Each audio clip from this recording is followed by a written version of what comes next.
Hi children, good morning to all. How are you all? Hope all are doing good. Yes? Yeah. So I'm back with the new session children as we completed in the previous class about the lesson pollution of air and water we completed in the previous session. So the next concept we are going to learn about the new concept, that is nothing but cell structure and function. So here we will learn what is cell and what is its structure and how it works. Function means work. Okay, function means work. So what is the importance of the cell? How does it plays a key role in all the living beings? So these are the concepts we are going to learn. Okay children. So let us move on to the cell concept. So in this concept, by the end of the lesson we will learn some, that is knowing about the cell and its discovery. Who discovered the cell? What is the cell? Define nuclear and multicellular, unicellular and multicellular organisms. We'll define what is meant by unicellular organisms and multicellular organisms. Describe the structure of the cell. So we'll discuss about the structure. We will describe, we will learn, we will have a complete idea of the cell and its structure, and explain the structure and functions of the plasma membrane, cell wall, nucleus, cytoplasm, vacuole and plastids. These are all the concepts we will learn. Cell organelles they are. The parts which are present in the cell are called as cell organelles. So the parts are nothing but, we will learn about the parts: plasma membrane, cell wall, nucleus, cytoplasm, vacuoles and plastids. And also differentiate between plant cell and animal cell, and also will differentiate prokaryotic cell and eukaryotic cell. So let us see about the cell. So you see a large varieties of animals and plants in your surroundings. They all are of various shapes and size and also look different to each other. Yes or no? We used to see around us different types of animals, but we call all together as animals. We will find different types of plants. Yes or no? But plants, they are structurally same of course, but coming to the animals we will find different structure and a different. So around us in our daily life we used to find different plants, different animals, their body structure is different, but one thing is common in all: they all are made up of small unit of a life. That a small unit is nothing but, it is called as the cell. Okay, so we used to see different varieties of plants and animals. They are in a different varieties, they are in a different functions, and they are in a different activities, everything. But the common thing in both plants and animals, all the living organisms are made by the cell. So cell is the life unit. It is a basic unit of the life. So a cell is a basic structural functional unit of a life. Basic means without a cell not any organism is there. So it is a basic unit. It is a minimum base. So take a small piece of an onion and peel off the skin with the help of a pair of a forceps. Onion peel, if you remove like that, we will find a thin layer, no, that is onion peel. Put this layer immediately in the watch glass containing a water. Take a glass slide, put a drop of water on it and transfer a small piece of the peel from the watch glass to the slide. So we have to take that peel from the watch glass and we have to transfer that onto the slide. Put a drop of iodine solution on this piece, followed by a cover slip with the help of a mounting needle. So we have one needle, a mounting needle. So we'll add a drop of iodine solution on it. So put this slide under the lower power off, followed by the high powers of the compound microscope. You can see here that is a microscope. So if you are in the school, we could able to find out that cells of the onion peel under the microscope. We'll see, we'll have a better time When we meet again, we'll go to the lab. Okay. So here, when we keep it on the slide and keep it under the microscope, we will find small structures like this. You can see here, no? Under the microscope, we will find. So you can find a room like a structures, no? A room like many are there. 1, 2, 3, 4, 5, 6, 7, like that. Many rooms are there, no? Compartments. So we will find the structures like that, room like a structures. So that are called as the cell. Okay. So who discovered the cell? The cell was first discovered by Robert Hooke in the year of 1665. So you can see the scientist Robert Hooke who discovered the cell. First and foremost, the cell was discovered by the Robert Hooke. He examined a thin slice of a cork under primitive microscope and saw that the cork resembled the structure of a honeycomb consisting of many little compartments. So the little compartments you can see here, honeycomb. This is a honeycomb consisting of many little compartments. Robert Hooke called them as cells, boxes called as the cells. He took a bark. What is a bark, children? So if you see the trunk of a tree and if you remove the topmost layer of the tree, inside we will find a white color thing, no? That material is called as a bark. The outer part is called as a bark and inner part is called as a cork. Okay, sorry. The outer part is called as a bark. The inside, if you remove that outer layer, we will find white color part, that is called as a cork. So he observed the cork under the microscope. When he observed that, he find compartment like a structures. He named that compartments as the cell. So in a Latin word, cell means a room. That's why they asked, they're looking like a room, like a structure. He named it as a cell.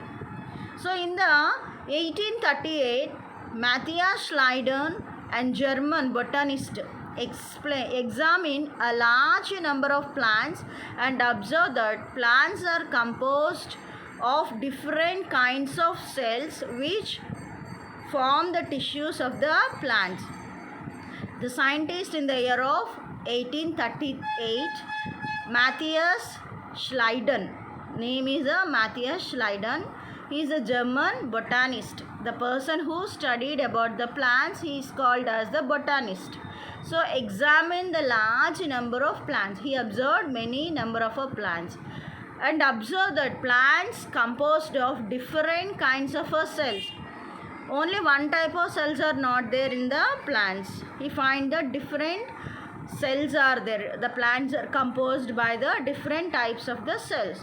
So the cells together form, a group of cells together form as a tissue. So as he find many different types of cells, he also find that the plants are consisting different varieties of tissues. So in 1839, Theodor Schwann, another scientist, 1839, you can see the scientist picture over there. In 1839, Theodor Schwann, a British zoologist. Zoologist means the scientist who studies about the animals. The person who studied about the plants, he called botanist, and the person who studied about the animals is called as a zoologist. Studied different types of animal cells. He studied about the animal cells, different types of animal cells, and reported that cell had a thinner outer layer which is today known as the plasma membrane. So the cells are having a thin layer outermost of the cell, which we are calling nowadays, that is a cell membrane. So he observed the cell membrane. On the basis of, Schwann proposed the hypothesis that the bodies of animals and plants composed of cells and products of the cell. So later on they proposed the cell theory. So Schleiden and Schwann, they hypothesized by their observations. So the Schleiden, he observed a more number of plants, and the Schwann observed number of animals, and they concluded that all the animals and the plants, they are composed many different types of cells. That cells which are composing or containing many products in itself. That means the cell contain many products inside the cell. He concluded that the presence of a cell wall is unique character of the plant cell. So what does the Schwann, what does he said? He concluded that the plant cell has the cell wall where it doesn't have in a animal cell. The animal cell will not have the cell wall, only the plant cell has the cell wall. It was said by the Schwann. So on the basis of this theory, Schwann proposed the hypothesis of the bodies of animals, plants are composed by the cell and products of the cell. So he concluded that presence of cell wall is a unique characteristic of the plant cell, where we doesn't find any cell wall in the animal cell. So in the year of 1839, Schleiden and Schwann together they formulated the cell theory. So as they have many studies on the plant cell and the animal cell, they observed in number of plants and animals, and they gave a hypothesis that is nothing but is called as a cell theory. So what is a cell theory? Cells arises from the pre-existing cells. How the cells are formed? They are produced from the pre-existing cells. Pre means previously, existing means having. So the cells which are being previously, from that cells only new cells will be formed, which we know that the cell division. One cell, it breaks into two halves. The two halves will develop into two new cells. Again these two new cells break down into two equal halves. They form into four cells. Again that four cells break down equal halves and they form into 8 cells. So the new cells are forming from the pre-existing cells. So it is one of the point of the cell theory. So how the new cells are forming? New cells are forming from the pre-existing cells by the cell division. Every organism starts its life as a single cell. So every organism's life will be started only with the one cell or a single cell. Each cell represents unit of metabolic activities. Every cell, they represent their metabolic activities. What are metabolic activities? The activities which provide energy. Energy releasing activities are called as metabolic activities. So what are energy releasing? When we eat, digest and will get energy. By the respiration, by the oxidation, in the process of respiration we produce energy. These all are called as energy releasing processes. These processes are known as metabolic activities. So the body of all organisms is composed of a cell. So each and every organism's body is composed by the cell. Cell is the structural unit of all organisms because the cell provides the structure for every organism. That's why they said that cell is the structural unit of the cell, every organism. So in 1858, Rudolf Virchow, a German physician, after extensive study of a cellular pathology, concluded that cells must arise from the pre-existing cell. Already we studied in the cell theory, no? Generally, Schleiden and Schwann proposed the cell theory in that the both together said all the living organisms are made by the cell. So, as every organism made by the cell is considered as a fundamental unit or a functional unit of the organism. So later on, in the year of 1858, Rudolf von Virchow, he studied about the cell and he said that the new cells will arise from the pre-existing cells. So totally the cell theory was proposed by the three scientists that who are called They are the proponents of the cell theory. So in the year of 1858, Rudolf van Virchow, German physician, after existing of the study of cellular pathology. Cellular pathology means cellular means cell. Pathology means the studies which make us to know about the diseases. Pathogens, disease causing germs are called as pathogens. So if they are study about the pathogens, that are called as, the study is called as pathology. So he concluded that new cells are arising from the pre-existing cells. So modern cell theory contains 4 statements in addition to the original cell theory. So cells arise from the pre-existing cells, and every organism starts its life as a single cell. So each cell represent a unit of metabolic activities. Already I said you what is meant by metabolic activities. The body of all organisms is composed of a cell. Cell is the structural unit of organisms. The cell contains hereditary information, DNA. DNA means deoxyribonucleic acid. Hereditary information means transferring the parental characters to the children. That is called as a heredity.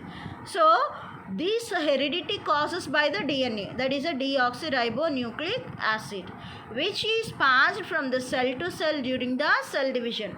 As I said, new cells are formed by the cell division.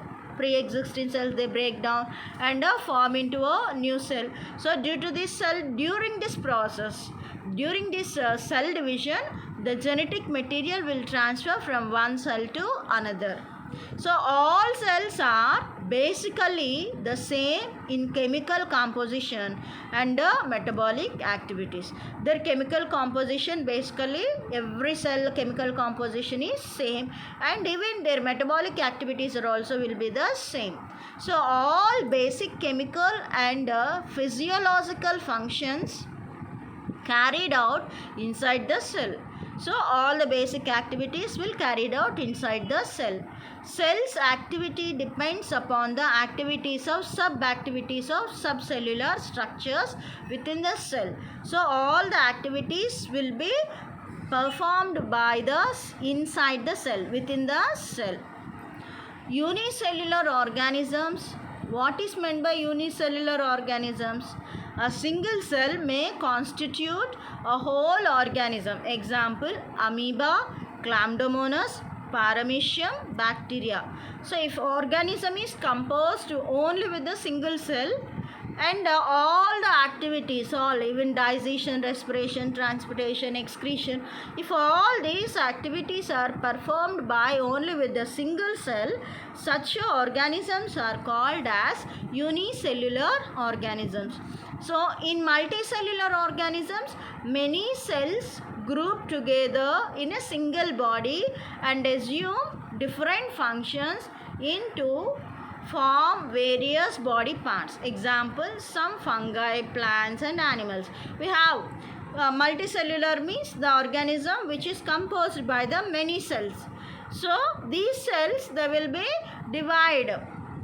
So their function, they divide their functions. We know, no? We have hands, we do the work. We with the mouth, we talk, we eat. With the ears, we hear. With the eyes, we see. With the nose, we smell. With the skin, we feel. These all. That means in a multicellular organisms, they have many cells which they perform different activities with the different types of the cells.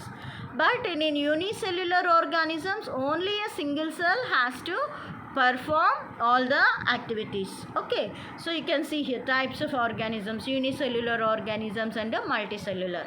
So here is given a example of amoeba and paramecium are the unicellular organisms. Coming to the multicellular, plants and animals. All the plants and the animals, they comes under the multicellular organisms. Each living cell has capacity to perform certain basic functions that are characteristic of living forms. So every cell, it activates its function. So that is their character. They are having their special work. Okay. So cells of heart to pump the blood, cells of stomach to digest the food, etc. So if you take a heart, it helps to pumps the blood to all parts of the body. If you take a stomach, it facilitates the process of digestion. So if you take a liver, it is participate in the process of digestion. If you take a mouth, chewing the food, talking, eyes to see, ears to hear, like that. Every organ has its own function to perform their activities.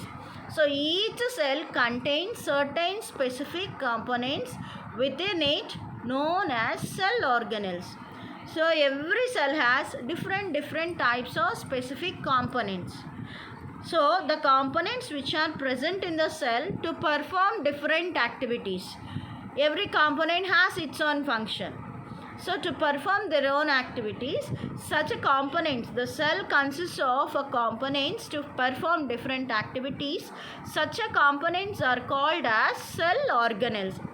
So each kind of cell organelle performs a special function, such as making new materials in the cell, clearing up of the waste materials from the cell, etc. So different activities. If you take a stomach, different types of cell organelles. One cell organelle, they provide energy. One cell organelle clear the waste materials. One cell organelle synthesize the proteins. One cell organelle participate in the process of photosynthesis. In this manner, each and every cell holds its own function and they perform all the activities. Each cell contains certain specific components within it known as cell organelles. Each kind of cell organelles performs a specific function, such as making new materials in the cell, clearing up the waste materials from the cell. These are, you can see here, chloroplast, mitochondria. These are some of the cell organelles. Coming to the shape of the cell, different organisms have different shapes. All the organisms are not same. Here you can see, no, you can see the man, you can see amoeba here. So different organisms have different shapes. It is due to the changes in the shape of the cell. So every cell has its own shape. So as they change their shape of the cell, the organism body also will be changed. Amoeba keeps on changing its shape due to the presence of pseudopodia. See here, you can see the branch like a structures, no, they are called as pseudopodia in amoeba. So amoeba has no specific shape. Why? Because as they are having a pseudopodia. What is meant by pseudopodia? Pseudo means false, podia means foot, false foot. That means they are not true foot. They looks like a foot or acts like a foot. Okay, they are false foot. What is the importance of the foot in our body? So foot helps to walk. Same manner, this pseudopodia facilitate the movement of the amoeba. Okay, as these amoeba are having pseudopodia, these pseudopodia are protruded muscles. Protruded means they are coming out from the body. This is a single cell. So a muscle like a part coming out of the body. These muscles coming portions are called as protruding. Okay, so these comes out and they helps to move movement of the amoeba. That's why they are called as a pseudopodia. As they are having a pseudopodia, they couldn't able to move from, they are not having a particular structure of the body. That's why amoeba is a shapeless organism. Generally, cells are round, spherical or elongated. Some cells are long and pointed at the both ends. So these are the some of the shapes of the cells. Coming to the size of the cell. The size of the cells in living organisms may be as small millionth of the meter. Very million part, that is a micrometer or a millimeter. Okay, micron. Or maybe also as large as a few centimeters.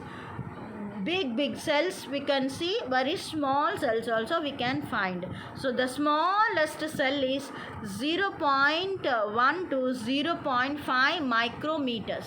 You can see the cell of a bacteria, it is a microorganism.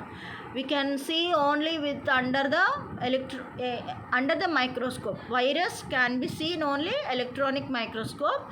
the bacteria can be seen under the microscope, which is in the length of 0.1 to 0.5 micrometers in a bacteria.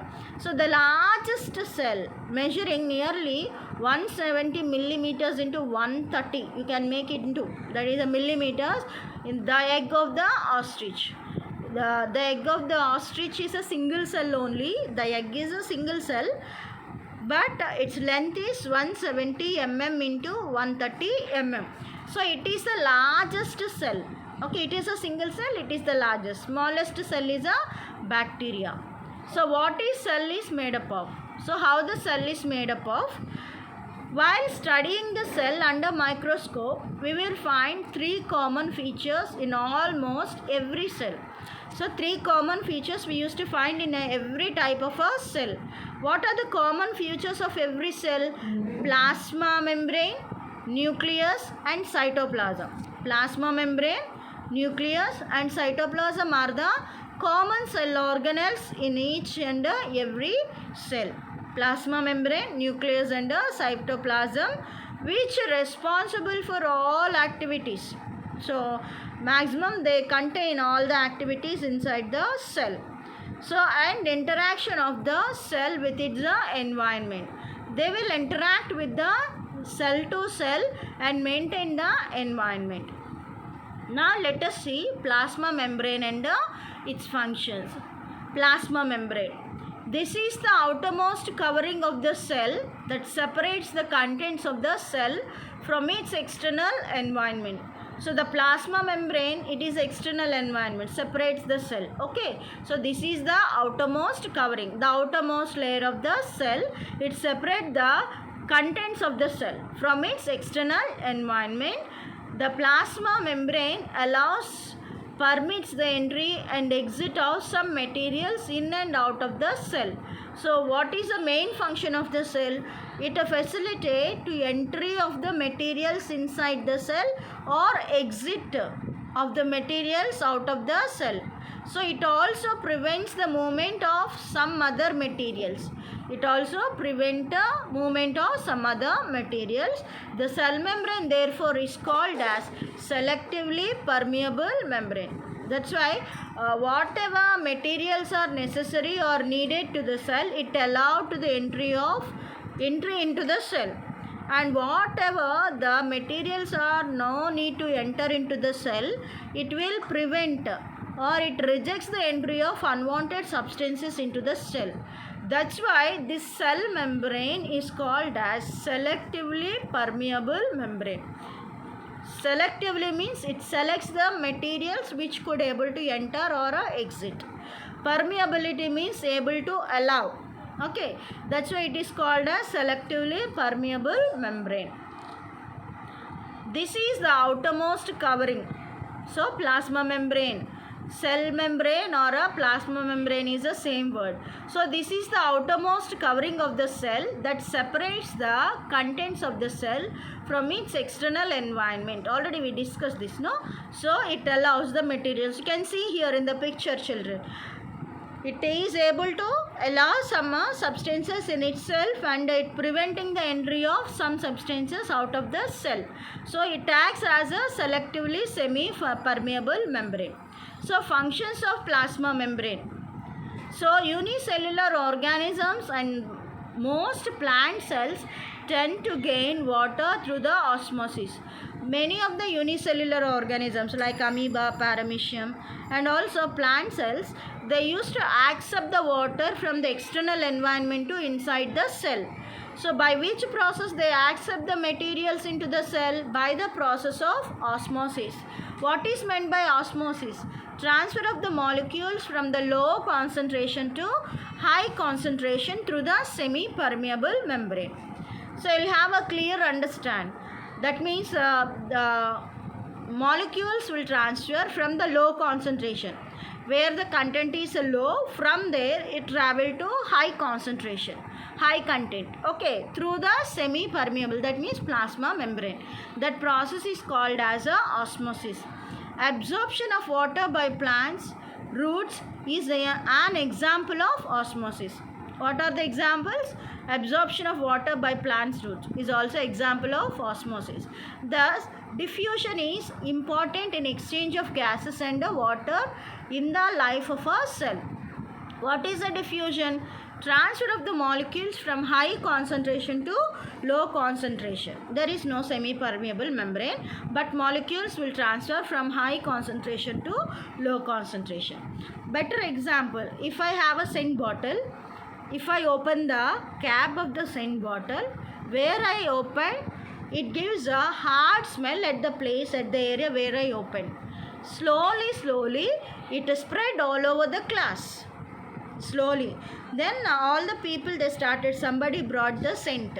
No, that means the traveling of these molecules, the smell molecules, they are traveling from high concentration to low concentration. That is called as a diffusion. So the gases also, they will travel from the process of diffusion. These are the functions which are done by the plasma membrane. Next cell organelle, that is a cell wall. Plant cells have another rigid means rough outer covering. That is, outer cover is a cover of the plant body is rigid, which somewhat rough in nature, called, that is a cell wall that lies outside the plasma membrane. So inside the plasma membrane, outside, the outermost layer of the plant cell is a cell wall for the plants. But the outermost layer of the animal cell is a plasma membrane or a cell membrane. Okay. So the plant cell wall mainly composed of cellulose. What is a cellulose? It is a one component of a carbohydrates. Okay. So cellulose. Cellulose is a complex substance and provides structure, strength to the plant. So this cellulose is a complex material which provide a structure or the strength to the plant body. So you can see here the cell wall and a plasma membrane. The outer layer of the plant cell is a cell wall and the inner layer of the plant cell is a cell membrane. Now let us see functions of the cell wall. Cell wall provides the rigidity, roughness and strength to the cell and also permits the cells of the plants, fungi and bacteria withstand very dilute hypotonic external media without bursting by building up pressure against it. So that means rigidity, roughness, hardness, when more amount of water enters into the plant body also. For example, if we used to soak the grains in the water, they won't be burst. We used to soak the vegetables in the water. You keep for 2 days also, they will swallow their body, their structure, but they won't be burst. Why? Because the cell wall provides the rigidity of the cell of the fruits or the vegetables, and they won't become breakdown due to the hardness of the cell wall. Cytoplasm is the fluid. Next one is a cytoplasm. It is a fluid content inside the plasma membrane. So it also contains many specialized cell organelles. Each of these cell organelles performs specific functions for the cell. Cytoplasm is a liquid material or the fluid material present inside the cell. So it holds all the cell organelles inside the cell. Okay. So it helps to maintain the cell organelles or holds all the cell organelles inside the cell. So functions of cytoplasm. In cytoplasm, all cell organelles are embedded. They are situated, we can say adjusted in the cytoplasm. All the cell organelles are held up by the cytoplasm. Next one is a nucleus and its functions. The nucleus has a double layer covering called nuclear membrane. So the nucleus has a double layer cover that is called as a nuclear membrane. The nuclear membrane has pores which allow the transfer of materials from inside to the nucleus into outside to the cytoplasm. The nucleus has a small gaps that are called as nucleopore, which allows the nucleic material from the inside of the cell to the outside to the cytoplasm of the cell. So the nucleus contains chromosomes. You can see the X-like structure, that is a chromosome, which are visible as a rod-shaped structures only at time of a cell division. So chromosomes contain information of inheritance, transferring the parental characters, inheritance of the futures from the parents to the next generation in the form of DNA, deoxyribonucleic acid and molecules. So chromosomes are composed of DNA and protein. Functional segments of the DNA are called as genes. The DNA consists of the functional segments or the functional units that are called as genes. So, whenever the cell is about to divide, the chromatin material gets organized into chromosomes. Whenever the cell takes place cell division, at the time chromosomes, they'll break down and they form into chromatid materials and they will equally shade. During that cell division only, these chromosomes, they divide and they will transfer the parental characters to the offsprings. Offsprings means children. So, nucleus in some organisms like bacteria, the nuclear region of the cell may be poorly defined. So, nuclear membrane is not well defined in the unicellular organisms like bacteria. So, may be poorly defined due to the absence of nuclear membrane. So, these organisms are known as prokaryotes. Organisms with cells having a nuclear membrane are called as eukaryotes. So even as we define unicellular organisms and multicellular, organism is made by the single cell. Multicellular organism is made by the two or many cells.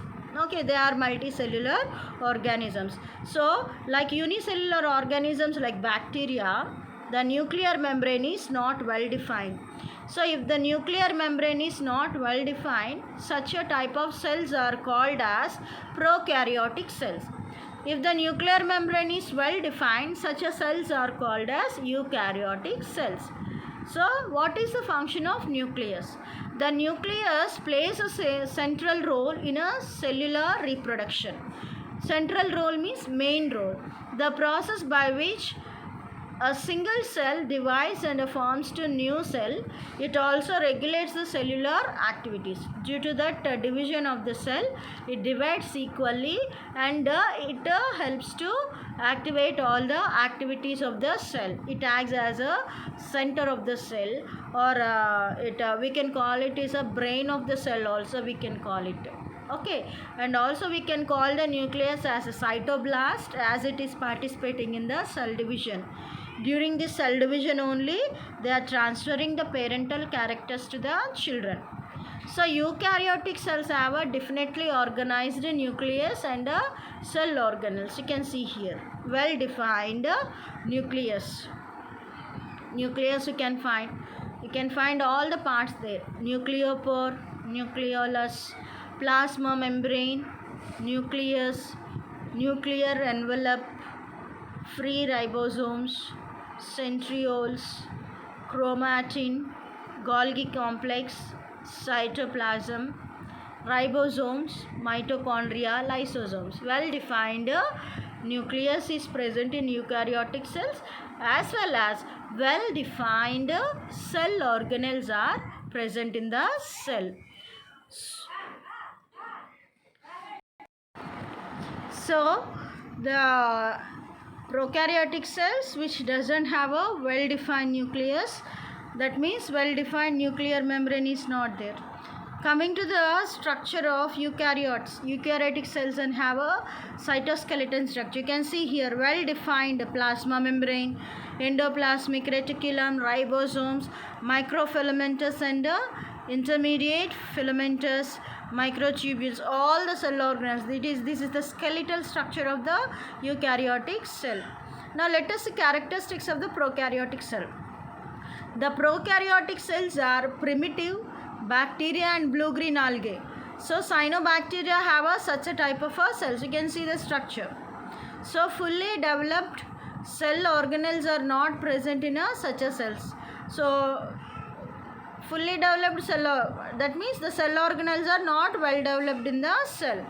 So in the prokaryotic cells, nucleus without a nuclear membrane, due to which substances usually present in the nucleus are diffused in the central part of the cell in a direct contact with the cytoplasm.